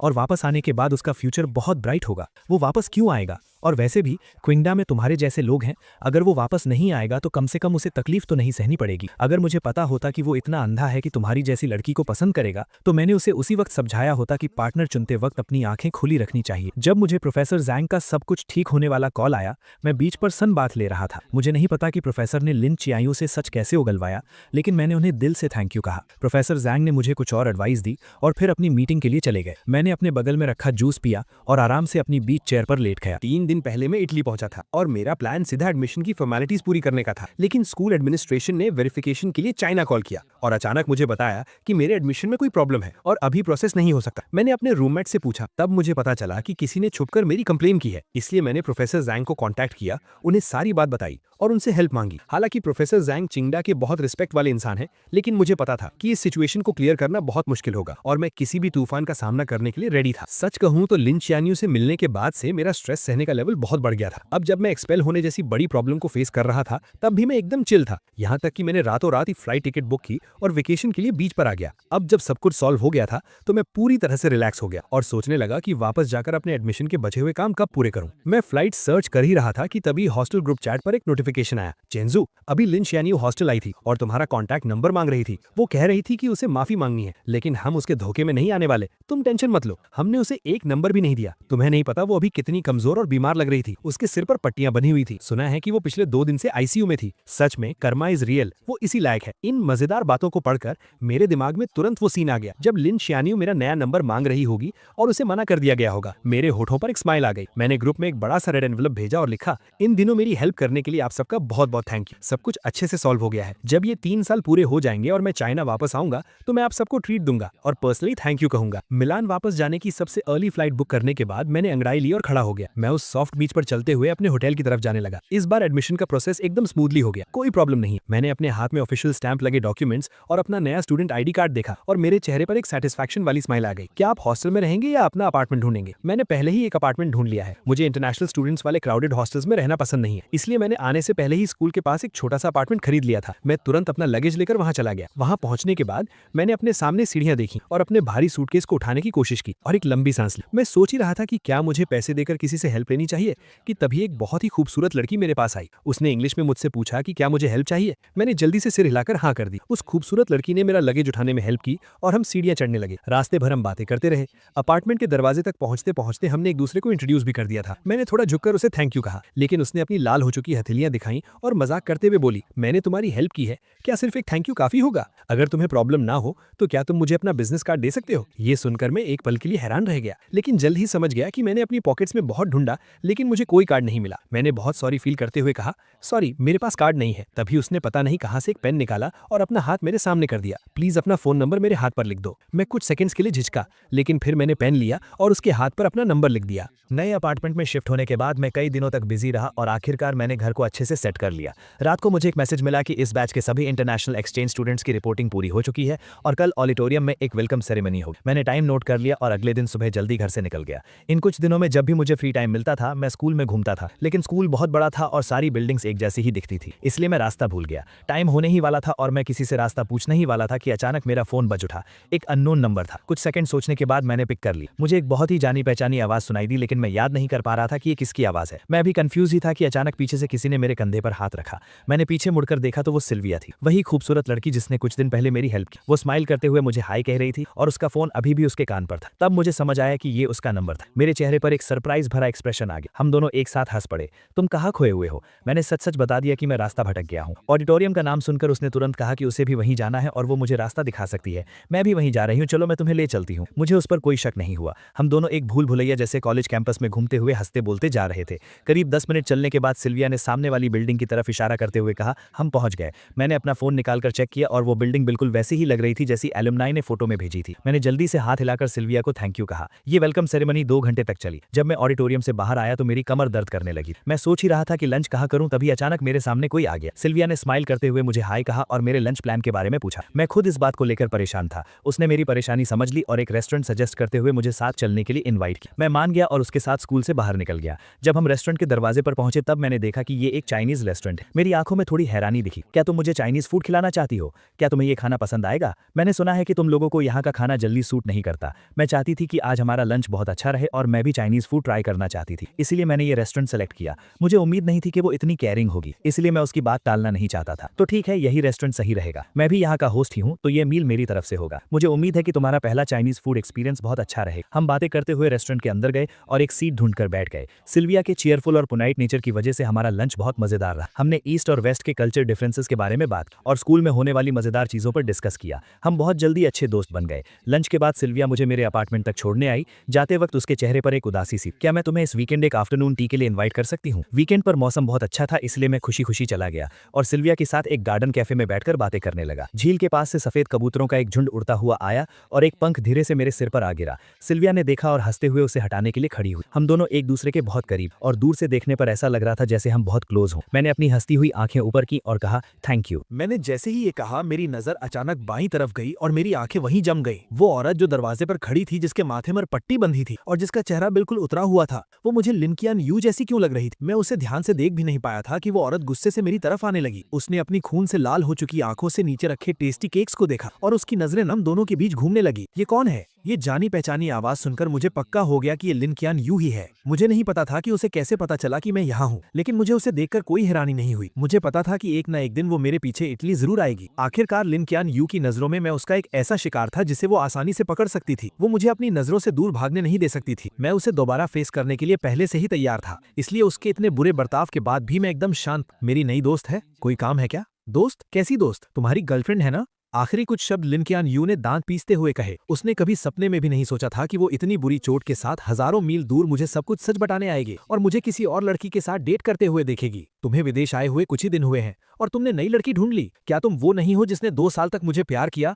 और 99 टाइम्स रिजेक्ट होने के बाद भी हार नहीं मानी? क्या ये तय नहीं हुआ था कि 100 टाइम हम साथ होंगे? वो अपनी बात से क्यों मुकर गया? तुमने अपने वादे तोड़ दिए। मैंने उसे कुछ भी बोलने का मौका नहीं दिया। पुरानी बातें दोबारा छेड़ने का कोई फायदा नहीं है। तुम्हारे पीछे भागना सच में कोई इज्जत की बात नहीं थी। अगर मैं भूल गया तो क्या हुआ? क्या मुझे भूल नहीं जाना चाहिए था? तुम्हारे पास इस खूबसूरत चेहरे के अलावा और कुछ भी नहीं है। अब मुझे तुम में कोई इंटरेस्ट नहीं है और मैं कुछ नया ट्राई करना चाहता हूँ। क्या इसके लिए भी मुझे तुमसे परमिशन लेनी पड़ेगी? मेरी इन बातों ने लिन कियान यू की बोलती बंद कर दी। वो मुझे हैरानी से देखने लगी। उसकी आंखों में सिर्फ शक था। चेंसू, इन कुछ दिनों में तुम्हारे साथ क्या हुआ है? हमने तो तय किया था ना। इन दिनों मेरी लाइफ बहुत अच्छी चल रही है। मैं अच्छा खा रहा हूँ, पी रहा हूँ, अच्छी नींद ले रहा हूँ और तुम्हारी मेहरबानी से मेरे पास घूमने का भी टाइम है। लेकिन तुम्हारे अचानक आ जाने से मुझे बहुत गुस्सा आ रहा है। अगर तुम्हें मेरी बात समझ आ रही है तो प्लीज इस कैफे से बाहर चली जाओ। सच कहूं तो तुम मेरी और इस ब्यूटीफुल लेडी की डेट खराब कर रही हो। ये कहते वक्त मेरा टोन एकदम हल्का था, जैसे मैं जो कह रहा हूं वो बिल्कुल नॉर्मल बात हो। मेरे इस कोल्ड एटीट्यूड को देखकर लिन कियान यू का पहले से उतरा हुआ चेहरा और भी सफेद पड़ गया। तब जाकर उसे एहसास हुआ कि अब सच में सब कुछ उसके कंट्रोल से बाहर जा चुका है।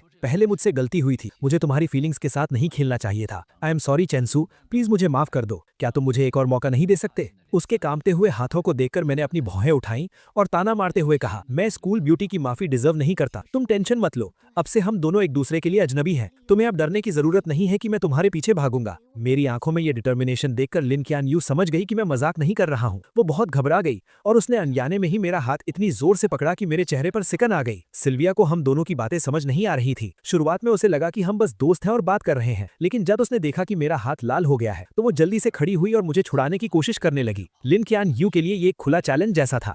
उसने बिना सोचे सिल्विया का हाथ झटक दिया। सिल्विया धक्का लगने से कुछ कदम पीछे लड़खड़ाई। लिन कियान यू ने उसे बहुत ठंडी नजरों से घूरा और मेरा हाथ पकड़कर मुझे अपने साथ खींचने लगी। सिल्विया ने दीवार का सहारा लेकर खुद को संभाला। जब उसने देखा कि मैं उसके साथ नहीं जाना चाहता तो उसने आकर सीधा लिन कियान यू के मुंह पे थप्पड़ जड़ दिया और अगले ही पल दोनों आपस में बुरी तरह लड़ने लगी। बहुत से कस्टमर्स डर गए कि कहीं उन्हें भी चोट ना लग जाए, इसलिए वो बाहर भागने लगे। सेकंड फ्लोर पर मौजूद ओनर ने तुरंत पुलिस को कॉल कर दिया। पुलिस ने आकर उन दोनों को अलग किया जो गुस्से में पागल हो चुकी थी और दोनों को पुलिस स्टेशन ले गई। लिन कियान यू के सिर की पट्टी खुल गई थी जिससे उसका वो भयानक घाव दिखने लगा था। उसे देखकर पुलिस को भी डर लग रहा था और उन्हें लगा कि सिल्विया एक बीमार इंसान के साथ मारपीट कर रही थी। सिल्विया बार बार खुद को डिफेंड कर रही थी और चोट खाई लिन कियान यू भी पीछे नहीं हट रही थी। वो जिद कर रही थी कि पहले सिल्विया ने हाथ उठाया था। दोनों काफी देर तक बहस करती रहीं। पुलिस के कान पक गए लेकिन उन्हें समझ नहीं आया कि किसकी गलती है। आखिरकार हार मानकर उन्हें इकलौते चश्मदीद गवाह यानी मुझसे पूछना पड़ा, क्या आप बता सकते हैं कि वहां असल में क्या हुआ था? ये सवाल सुनते ही दोनों तुरंत मुड़ी और बहुत उम्मीद से मेरी तरफ देखने लगी। मैंने बिना किसी झिझक के अपना हाथ उठाया,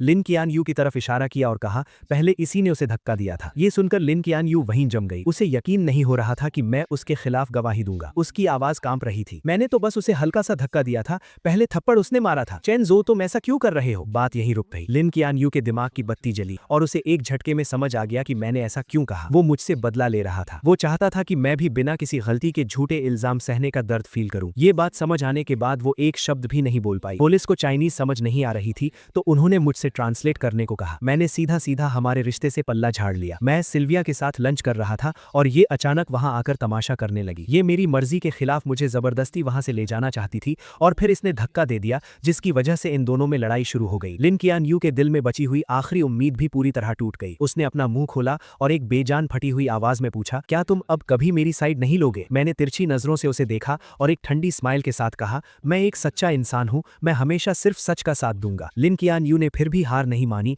और एक और सवाल पूछा, अगर आज उसने मुझे पहले धक्का दिया होता तो क्या तुम तब भी सच बोलते? क्या ये भी पूछने वाली बात है? मेरा तुमसे कोई लेना देना नहीं है। क्या हम इतने क्लोज हैं? सिल्विया अभी छोटी है और बहुत सेंसिटिव है। मैं जाहिर सी बात है अपनी दोस्त का ही साथ दूंगा। ये बात बोलकर मुझे कोई फर्क नहीं पड़ा कि उसका रिएक्शन क्या था। मैं मुड़ा और वहां से चला गया। मेरी गवाही और तुरंत मंगवाई गई सीसीटीवी फुटेज की वजह से सच जल्दी ही सबके सामने आ गया। एक फॉरेन नेशनल होने के बावजूद तमाशा करने के जुर्म में लिन कियान यू को हिरासत में ले लिया गया। मैंने सिल्विया के बाहर आने का वेट किया और उसे थैंक यू कहने के साथ साथ सॉरी भी कहा। उसने हाथ हिलाते हुए कहा कि उसे इन छोटी मोटी चोटों से कोई फर्क नहीं पड़ता। उल्टे उसने कहा कि आज की डेट खराब हो गई इसलिए वो अगले हफ्ते फिर से मिलना चाहती है। मैंने बहुत ध्यान से सोचा। हालांकि सिल्विया सच में बहुत खूबसूरत है लेकिन आज जो कुछ भी हुआ उसे देखकर मुझे लगा कि वो अभी उतनी समझदार और मैच्योर नहीं है। मुझे पता था कि लिन कियान यू इतनी आसानी से हार नहीं मानेगी और मैं सिल्विया को इसमें घसीटना नहीं चाहता था और ना ही दोबारा पुलिस स्टेशन के चक्कर लगाना चाहता था। मैं समझ सकता था कि सिल्विया के दिल में मेरे लिए कुछ फीलिंग्स थी लेकिन अब मैं इमोशंस में बहकर फैसले नहीं लेता, इसलिए आखिर में मैंने पोलाइटली मना कर दिया।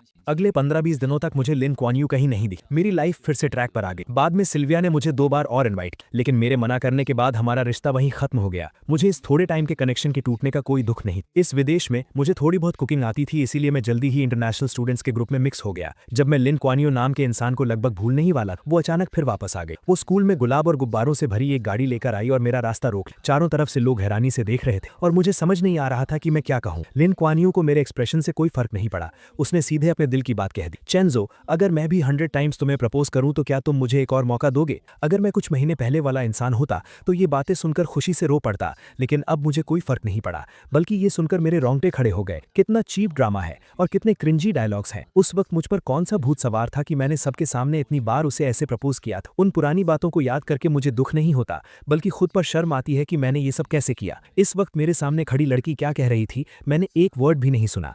काफी देर तक कोई जवाब ना मिलने पर लिन क्वान यू और घबराने लगी। वो बेचैन हो गई और टेंशन में मेरी तरफ देखने लगी। मैंने सीधा उसकी नजरों को इग्नोर किया, पीछे मुड़ा और दूर खड़े लोगों को हाथ हिलाकर बुलाया, हाय गुचिंग शुए, गुसीची, तुम लोग कहाँ जा रहे हो? लिन क्वान यू ने मेरी नजरों का पीछा किया तब उसे समझ आया कि मैं किसी और से बात कर रहा हूँ। ये देखकर लिन क्वान यू का दिल जैसे जम सा गया। लिन क्वान यू, चेंजो, बात अभी पूरी भी नहीं हुई थी कि गुचिंग शुए नाम की वो लड़की मेरे पास आई। उसकी आवाज बहुत फ्रेंडली थी। हम कैंपिंग पर जाने का प्लान कर रहे हैं चेंजो, क्या तुम भी चलोगे? मौसम बहुत अच्छा था, वीकेंड का कोई प्लान नहीं था और सामने एक बहुत बड़ी मुसीबत मुसीबत खड़ी थी। मेरे पास मना करने का कोई रीजन नहीं था, इसीलिए मैं तुरंत राजी हो गया। मैंने हंसते हुए उससे आज रात के प्लान्स के बारे में पूछा। हम दोनों ने लिन क्वानियो की तरफ मुड़कर भी नहीं देखा, बस आपस में बातें करते हुए कैंपिंग ग्रुप में शामिल हो गए। हम सबको दूर जाता देखकर लिन क्वानियो का चेहरा बुरी तरह सफेद पड़ गया। उसने अपनी मुट्ठी कस ली और गुचिंग शुए को बहुत जलन और नफरत भरी नजरों से देखने लगी। लिन क्वानियो हमारे पीछे पीछे शहर से बाहर तक आ गई। नदी के उस पार से वो साफ देख सकती थी कि हमारे बीच क्या हो रहा है। 7-8 इंटरनेशनल स्टूडेंट्स मिलकर पार्टी कर रहे थे और बहुत खुश लग रहे। वो हमारे बीच नहीं आ सकती थी, इसीलिए वो दूर से ही देखती रही, लेकिन मुझे जितना देखती उसका दिल उतना ही भारी होता जा रहा था। मैं जो कुछ भी कर रहा था, वो गुचिंग शुए नाम की लड़की हमेशा मेरे आसपास ही थी। मेरे और उसके बीच कभी भी 10 कदम से ज्यादा की दूरी नहीं हुई और हम लगातार करीब आ रहे थे। ये क्लोजनेस बाकी लोगों जैसी नॉर्मल नहीं थी। ये देखकर लिन क्वानियो की आंखें जलन से लाल हो रही थी और उसका बस नहीं चल रहा था कि वो आकर सीधा मुझे वहां से खींच ले जाए, लेकिन उसे अच्छे से पता था कि अगर उसने ऐसा कुछ किया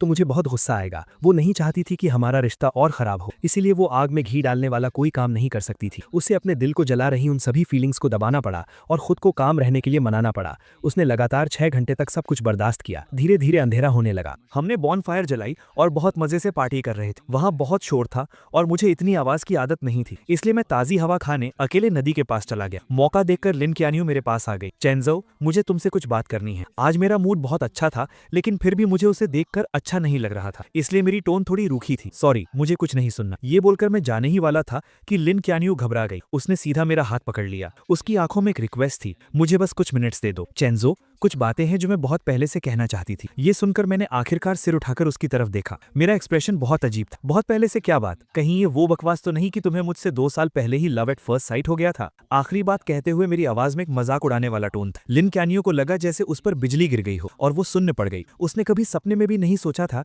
कि वो सीक्रेट जो उसने इतने अच्छे से छुपा कर रखा था वो मेरे मुंह से सुनेगी। मुझे कोई फर्क नहीं पड़ा कि वो कैसा फील कर रही है। मेरे चेहरे पर वो ताने वाली स्माइल और गहरी हो गई। लिन क्यानियो, जरा खुद सोचो, जो तुम बोल रही हो, मेरी बात छोड़ो, क्या कोई और इंसान, यहाँ तक कि तुम खुद भी इस बात पर यकीन करोगी? ऐसा कौन सा वन साइडेड लव है जो 2 साल तक एकदम परफेक्टली छुपाया जा सके? अपनी सेल्फ रिस्पेक्ट और ईगो को सेटिस्फाई करने के लिए अपने क्रश का प्रपोजल 99 टाइम्स सबके सामने कौन रिजेक्ट करता है? और हर मुश्किल और परेशानी के वक्त अपने पसंद के इंसान को बार बार दुश्मनों की साइड में कौन खड़ा करता है? क्या ये प्यार है? मुझे तो लगता है कि ये बहुत गहरी नफरत है। मेरे ये ताने सुनकर लिन क्यानियो का दिमाग सुन्न हो गया। उसने इन सब बातों को डिनाई करने की पूरी कोशिश की, लेकिन आखिर में वो खुद को डिफेंड करने के लिए एक वर्ड नहीं बोल पा। उसके मुंह से बस कुछ बेजान शब्द निकले, नहीं चेंजो, मैं सच में तुम्हें पसंद करती हूँ। मेरे आसपास के सब लोग ये बात जानते हैं, वो सब मेरे लिए गवाही दे सकते हैं। जब मुझे ही ये बात नहीं पता थी तो तुम किसे पसंद करती हो इससे मुझे क्या फर्क पड़ता है? वैसे भी मेरे पर्सपेक्टिव से तुमने शुरू से लेकर आखिर तक सिर्फ जो यानशु को ही पसंद किया है। तुम उसी के पास जाओ और उसे अपने सच्चे प्यार के बारे में बताओ, अपने दिल की बातें उससे शेयर करो। तुम दोनों एक साथ बहुत अच्छे लगते हो और सच कहूं तो शुरू से लेकर आखिर तक तुम लोगों ने मुझे बहुत डिस्गस्टेड फील कराया है। मेरे चेहरे पर वो साफ दिखने वाली नफरत लिन क्यानियो के बर्दाश्त के बाहर थी। उसकी बॉडी लगातार कांप रही थी, लेकिन फिर भी उसने मेरा हाथ नहीं छोड़ा। वो जिद में अड़ी थी कि वो मुझे जाने नहीं देगी। मेरे पास उसके साथ बहस करने का पेशेंस नहीं था। मैंने सीधा अपना हाथ खींचा और मुड़कर जाने लगा। जैसे ही मेरे और उसके हाथ अलग हुए, उसे लगा कि उसने अपना सब कुछ खो दिया है। उसके दिल में एक बहुत तेज दर्द उठा। उसके अंदर की सारी एनर्जी एक पल में खत्म हो गई और वो लड़खड़ाने लगी जैसे अभी गिर पड़ेगी। मैंने उसे बहुत खूबसूरती से इग्नोर किया और हल्के कदमों से वापस क्राउड के बीच चला गया। मुझे लगा था कि सारी बातें क्लियर करने के बाद लिन क्यानियो हार मान लेगी, लेकिन जल्द ही मुझे समझ आ गया कि इस इंसान के दिमाग में कोई बात घुसती ही नहीं है। अगले कुछ महीनों तक मैं जब भी घर से बाहर निकलता वो मुझे 20 मीटर के अंदर ही दिख जाती थी। हर कुछ दिनों में वो कुछ ना कुछ चीजें लेकर मेरे सामने आ जाती और कहती कि वो मुझे प्रपोज कर रही है। 1 बार, 2 बार, तीसरी बार, मुझे तो काउंट भी याद नहीं रहा। उसकी इस पागलों वाली जिद पर मैंने कभी कोई रिएक्शन नहीं दिया। अगर मैं उसे इग्नोर कर सकता था तो इग्नोर कर देता, और जब हद पार हो जाती तो मैं पब्लिक न्यूसेंस के नाम पर उसे वहां से बाहर निकलवा देता। इन सब चीजों की वजह से पूरे स्कूल को लिन क्यानियो नाम के इंसान के बारे में पता चल गया था। सबको पता था कि वो पागलों की तरह मेरे पीछे पड़ी है, इसलिए वो जहां भी जाती लोग उस पर उंगलियां उठाते, लेकिन उसे कोई फर्क नहीं पड़ा। वो बस मेरी ही परछाई बनकर घूमती रही। उसे लगा कि अगर वो कोशिश करती रहेगी तो एक दिन वो मेरा दिल जीत लेगी, लेकिन रियलिटी उसकी सोच से बहुत अलग था। मैं उसके किसी भी एक्शन से इंप्रेस नहीं हुआ, बल्कि मैंने उसके सामने दूसरी लड़कियों के प्रपोजल भी एक्सेप्ट कर ली। लिन क्यानियो के पास सिर्फ बेबस होकर मुझे आसपास की लड़कियों के करीब जाते देखने के अलावा और कोई ऑप्शन नहीं। धीरे धीरे लिन क्यानियो को मुझे हमेशा लड़की लड़कियों से घिरे देखने की आदत पड़ने लगी। उसे मानना ही पड़ा कि मैंने सही कहा था, मैं कभी भी उसकी प्रॉपर्टी नहीं था। बार बार रिजेक्ट होने के बाद वो एकदम सुन्न पड़ चुकी। मैं कितनी भी कड़वी बात कह दूं या उसे कैसी भी नफरत भरी नजर से देखूं, उसे अब दर्द फील होना बंद हो गया। वो गिनती करती रही 1 से लेकर 50 तक। सर्दियां बीत गईं, स्प्रिंग आ गया और फिर अर्ली समर आ गया। उसे लगा कि दिन ऐसे ही शांति से कटते रहेंगे, 50 से 100 तक और शायद 101वीं बार भी। लिन कियानियो ने कभी हार मानने का नहीं सोचा। जब उसे लगने लगा था कि वो सब कुछ नॉर्मल तरीके से हैंडल कर सकती है,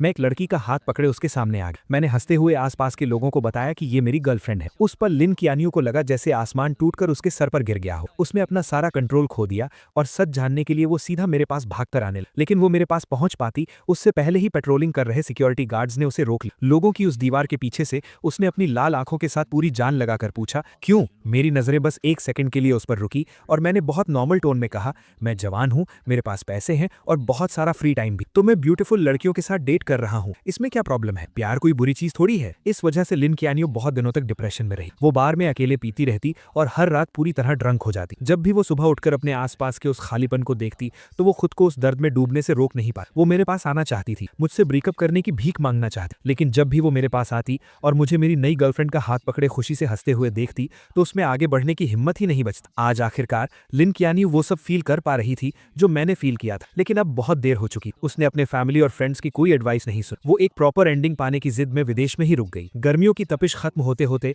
आखिरकार लिन कियानियो को मेरे ब्रेकअप की खबर मिल गई। वो मुस्कुराते हुए मेरे पास आई, मुझे दिलासा देना चाहती, लेकिन फिर से सब कुछ उसकी उम्मीदों के उलट हुआ। मेरे चेहरे पर दुख का कोई नामो निशान नहीं और मैं उसे उसी नजर से देख रहा था जैसे कुछ महीनों पहले देखता था। लिन कियानियो के चेहरे की स्माइल जम गई। उसने थोड़ा हिचकिचाते हुए पूछा, क्या तुम्हें कोई तकलीफ हुई है? मैंने एक बहुत पोलाइट स्माइल दी। हमने म्यूचुअली ब्रेकअप किया है, हम दोनों की मर्जी, इसमें क्या तकलीफ है? ये सुनकर लिन कियानियो का दिल थोड़ा शांत हुआ, लेकिन अगले ही सेकंड मेरी बात ने उसे चौंका दिया। और वैसे भी अगर मुझे कोई तकलीफ हुई भी होती तो वो उन 2 सालों की तकलीफ के सामने कुछ भी नहीं है। क्या तुमने वो सब खुद अपनी आंखों से नहीं देखा था? तो फिर यहाँ मगरमच्छ के आंसू बहाकर फेक सिंपैथी क्यों दिखा रही? मेरी आखिरी बातों ने लिन कियानियो को बेचैन कर दिया। वो खुद को एक्सप्लेन करना चाहती थी, लेकिन मैंने उसे कोई मौका नहीं। मैं उन पुरानी बातों को एक्सप्लेन कर सकती। शेंचू बस करो, अब मुझे ये सब सुनकर इरिटेशन हो रही है। लिन कियानियो, मेरे सामने एक्टिंग करना बंद करो, ओके? अब मुझे तुम्हारी एक्टिंग देखने में कोई इंटरेस्ट नहीं। अगर तुम्हें अटेंशन चाहिए तो वापस चाइना जाओ और ज़ो यानशु और अपनी उन सहेलियों को ढूंढो, ठीक है? वो लोग खुशी खुशी तुम्हें सर आंखों पर बिठाएंगे। शोर मत करो। मेरी इन बातों से लिन कियानियो का चेहरा शर्म से लाल हो गया। मैंने उसे धक्का देकर साइड किया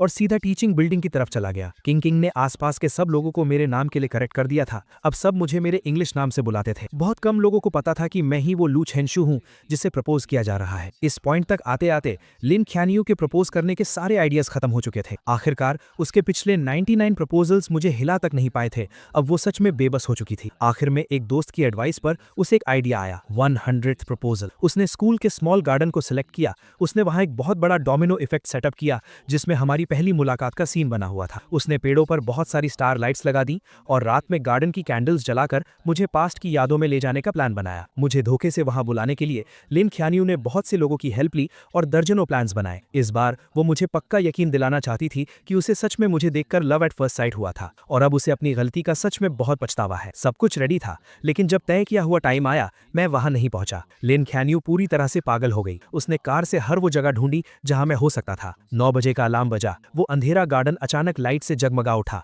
अनगिनत बलून्स हवा में उड़ने लगे। ऊपर से गुलाब की पंखुड़ियां गिरने लगी। हवा में एक रोमांटिक पियानो म्यूजिक गूंजने लगा और डोमिनोज के गिरने की वो लगातार टिक टिक आवाज आने लगी जो अपने आप स्टार्ट हो गए थे। हर सेकंड के साथ एक डोमिनो गिर रहा था। 10 मिनट से ज्यादा टाइम तक ये चलता रहा और जैसे ही आखिरी डोमिनो गिरा सारी कैंडल्स जल उठी। लेकिन लिन कियानियो को लगा कि उसके शरीर की सारी ताकत खत्म हो गई है। जब सब कुछ खत्म हो गया तो उसका फोन बजा। स्क्रीन पर एक अननोन इंटरनेशनल नंबर था, लेकिन कॉल पिक करते ही उसने तुरंत पहचान लिया कि लाइन के दूसरी तरफ मैं था। मैंने सुना है कि तुम आज रात अपना 100th प्रपोजल करने वाली हो। अफसोस कि मैं अभी चाइना में हूँ। I am really sorry. Lin कियानियो ने अपने दिल के दर्द और उस बेचैनी को दबाया और ऐसा बिहेव किया जैसे उसे कोई फर्क नहीं पड़ रहा हो। कोई बात नहीं, तुमने मुझे कॉल किया, मैं इतने में ही बहुत खुश हूँ। अगर तुम चाहो तो मैं 101st और 102nd प्रपोजल भी तैयार कर सकती हूँ। उसकी आवाज में एक छुपी हुई उम्मीद थी, जैसे वो पहले ही ये सपना देख रही थी कि मैंने उसे माफ कर दिया है। उसकी कोई जरूरत नहीं है। मैंने आज तुम्हें सिर्फ 2 बातें बताने के लिए कॉल किया है। लिन कियानियो का गला सूख गया और उसने फोन को कसकर कर पकड़ लिया। पहली बात, मैं तुम्हें एहतियात के तौर पर बता दूं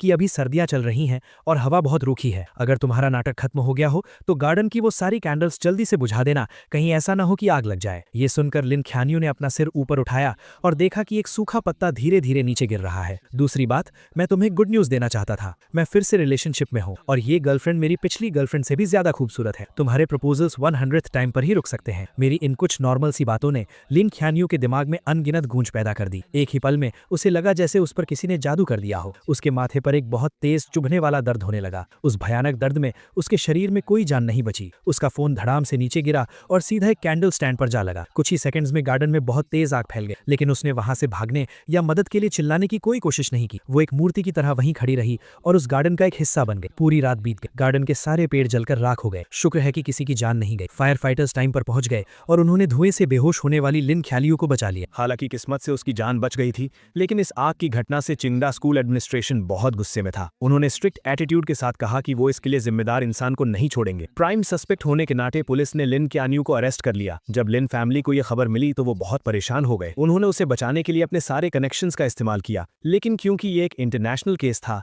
लिन ख्यानियो के लिए बिना सजा के बचना इम्पॉसिबल था। आखिरकार लिन फैमिली को अपनी आधी प्रॉपर्टी कॉम्पनसेशन में देनी पड़ी। तब जाकर चिंगडा एडमिनिस्ट्रेशन शांत हुआ। इस भयानक इंसिडेंट के कारण लिन ख्यानियो को 6 महीने जेल में बिताने पड़े। उसका नाम यूरोप की ब्लैक लिस्ट में भी डाल दिया गया और उसे देश से बाहर निकाल दिया गया। उसे लाइफ टाइम के लिए बैन कर दिया गया था। जेल से बाहर आते ही उसे एयरपोर्ट भेज दिया गया ताकि उसे वापस चाइना डिपोर्ट किया जा सके। आसपास के लोगों को समर क्लोथ्स पहने देखकर लिन ख्यानियो, जो अभी तक एक सपने में खोई हुई थी, उसे आखिरकार होश आया। सर्दियां बीत चुकी थीं, अब गर्मियां आ गई थी। कई महीने गुजर चुके थे, लेकिन वो एक बार भी मुझसे मिलने नहीं आया। ये एहसास होते ही उसके दिल में बहुत सी फीलिंग्स उमड़ पड़ी। उसे समझ नहीं आ रहा था कि वो डिसअपॉइंट थी या अकेलापन फील कर रही थी। अभी बहुत लाइफ बाकी है, दोबारा मिलने का मौका जरूर मिलेगा। लिन ख्यानियो खुद को बस यही दिलासा दे रही थी। लेकिन जैसे ही वो मुड़ी, उसने देखा कि मैं स्ट्रीट क्रॉस करके बाहर आ रहा हूँ और मेरे हाथ में एक खूबसूरत लड़की का हाथ था। अपनी सहेलियों की भेजी फोटोज से वो समझ गई थी कि ये मेरी गर्लफ्रेंड है। मैंने सिर उठाया तो मेरी नजर उस पर पड़ी। मैंने बहुत ही फ्रेंडली तरीके से उसे हाय कहा, जो मैं नॉर्मली नहीं करता था, और फिर मैंने उसे बहुत कॉन्फिडेंस के साथ सच बता दिया। हाय,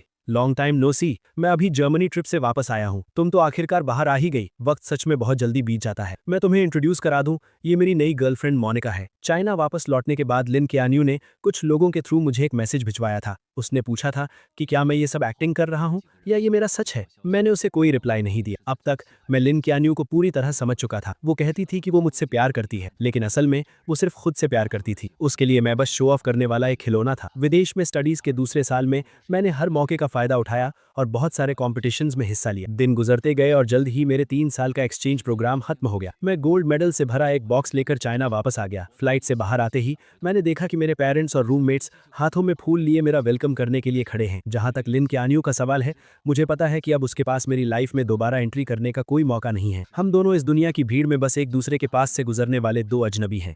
हे दोस्तों, इस वीडियो को देखने के लिए आपका बहुत बहुत शुक्रिया। प्लीज इस वीडियो को लाइक और शेयर जरूर करें। तो प्लीज इस वीडियो को अपना पूरा सपोर्ट दें और ऐसी ही नई नई स्टोरीज के लिए चैनल को अभी सब्सक्राइब कर लें। मिलते हैं अगले वीडियो में।